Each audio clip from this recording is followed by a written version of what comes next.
forward, because the way I see it, I'm a very simple person, and I see, for example, it's about transportation coming from point A to point B, and nobody would now build a company to create horse carriages, because it's just like people, there are better things than horse carriage. And the same is with cars, cars, of course, you need cars, but there are so many different ways to get people from point A to B, and also especially in Southeast Asia, where you have a lot of congestion, the traffic is gonna go vertical. So there's gonna be a lot of traffic gonna move through the skies. I mean, this is inevitable. Just if you look at the population growth, especially in Southeast Asia, where there's like 1/3 of the human population in a very small circle around Singapore and China and stuff, and India, So yeah, sorry, I don't want to get on a rant tangent.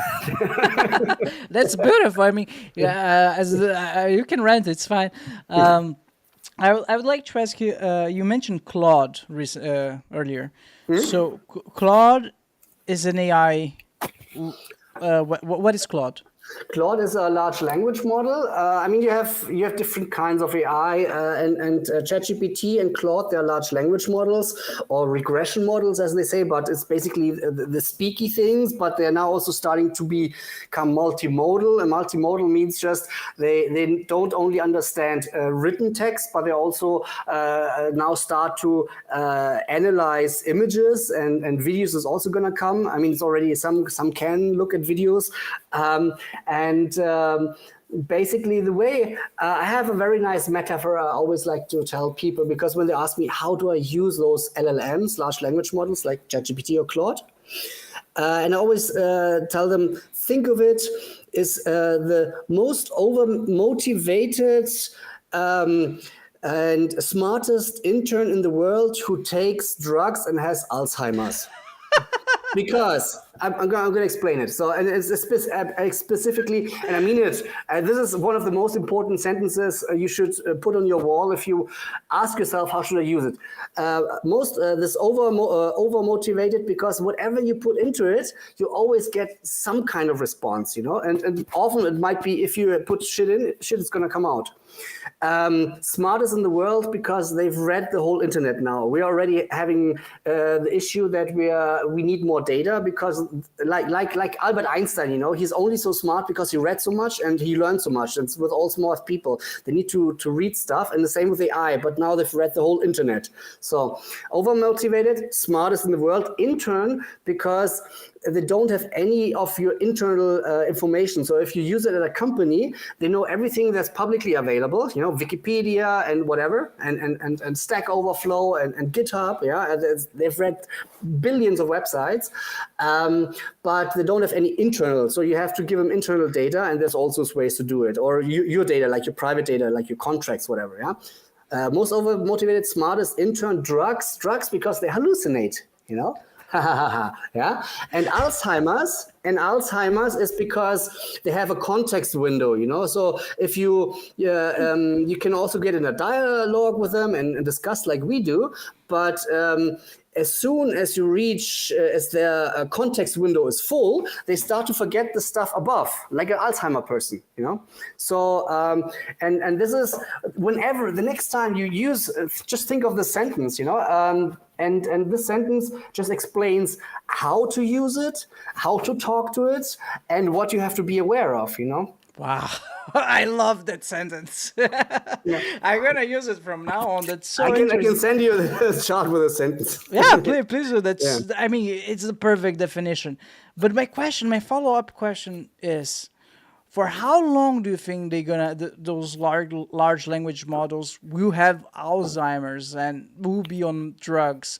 Because at the pace those things are evolving, my guess is that the next step is that they stop taking the drugs, they stop hallucinating, but they remain creative. Do you think that's the next step?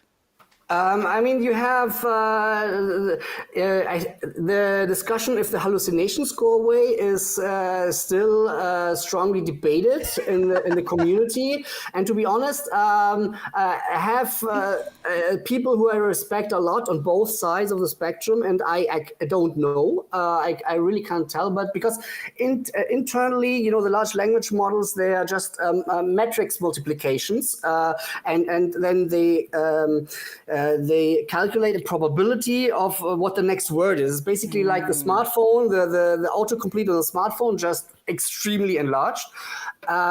So it might be part, but you know, there are ways to mitigate it. And I said I rarely have any hallucinations. Of course, you should always double check your output. But for example, there was one interesting thing, a study that came out a few weeks ago, where they had like 3 test groups in the clinic, and they had to do diagnosis, and they asked doctors with AI and only AI. I think it was ChatGPT. So, and then they just looked at how the percentage of correctness, yeah. And the interesting part was that doctors alone were like 75-ish% right without AI, or 72. With AI, with ChatGPT, they were like 76, so like marginally better. And ChatGPT alone was 92% correct. Yeah. So basically, the doctors didn't trust the AI and worsened the result. So, and then the last thing with the length, well, I believe this is pretty sure that they're going to extend it. Mustafa Süleyman, who works, I think, at Microsoft at the moment, or Google, one of those, he recently said that he predicts, and I'm not in the science team, but they're working on extending it. And if you use, for example, Google's Gemini, it already has 2 million tokens input window. And they said in scientific studies or lab conditions, they managed to get 10 million tokens in, and tokens are almost like if you put in a text, it's going to be chopped down into little fragments. Yeah, it's not words specifically, but kind of words. It's like 0.75 words is one token. So basically, you get 7 million words. You can push in Google's Gemini in their labs into it, and it can compute it, you know.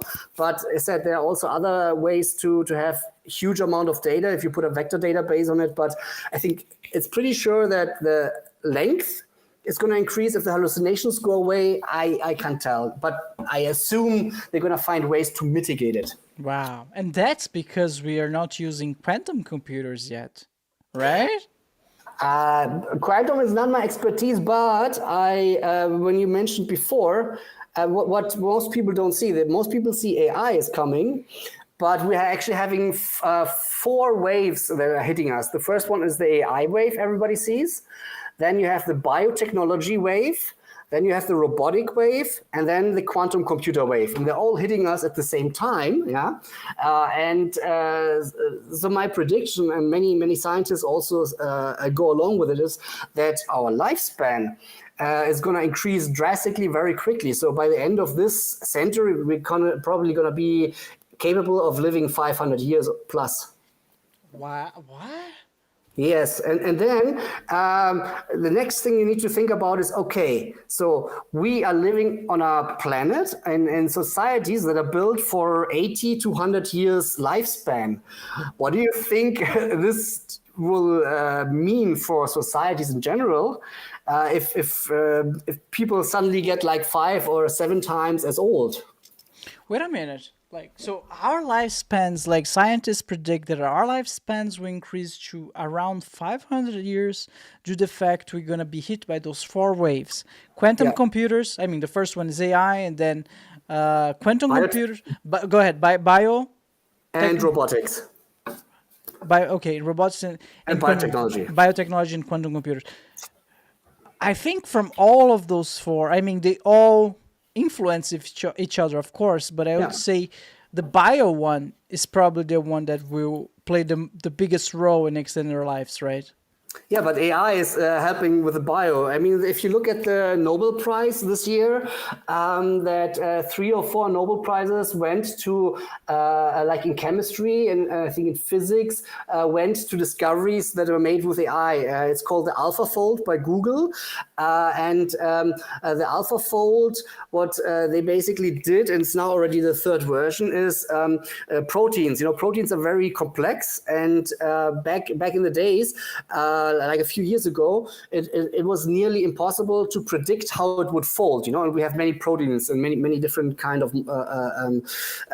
cells, and then a few years ago they made AlphaFold 1, and they managed to predict how proteins would fold. You know, and now they already have dissected, I think, 200 million different kinds of proteins and minerals and whatever, and they even put it online as a public service, as an open source service where people can look it up. So basically, all that Google did is they, and now they can, with I think 90%. Don't get me. Don't. I'm not sure if the percentage is right at the moment, but it's just getting increasingly better. So you're gonna have personalized medicine very soon. You know, so then you also get the side effects away. They're planning to transplant heads of people onto other people within the next 5 to 6 years. I mean, there's so many things that are happening. Or what the Chinese already did is they grew like a brain tissue in a little like a bowl or whatever, and then on the brain tissue they put a large language model like the program did, and then put the fleshy brain onto a metal android, and it walked around. So it's like, yeah, science fiction and everything you ever thought of as a kid is now suddenly getting real at a speed that is just breathtaking. And that's why I'm so annoyed when I look at Germany and the discussions that we're having. You know, it's, we're just, you know, sleepwalking. I'm not sure if I like this future. It's kind of weird. Yeah, I mean, that's why, you know, when something happens to you, whatever it is, I'd rather be in the know and know how to deal with it than just how's this bird called that puts his head into the sand. You know, I mean that's basically the strategy that we're doing at the moment in Germany. You know, we're discussing stuff, and that's why it's just so hilariously sad. And for me, it's also because I look here directly here. I look onto the German Parliament, you know, and I see them. I didn't even turn off the light now. It's and it's night, and they whatever. And all those discussions they're having. It's just so. I always thought of myself. I'm not that smart, but the older I get, and the more I follow politics, it's just like. Why? Why do we get paid for what? But Elias, let me play devil's advocate for a second. Yeah. I love to do that in the podcast. I have so much fun because the thing is, when you start mentioning about growing brains and moving fast into this future where we're gonna have what was the term again? Biotech in our own bodies. Like, I'm a little bit skeptical because it seems like we're navigating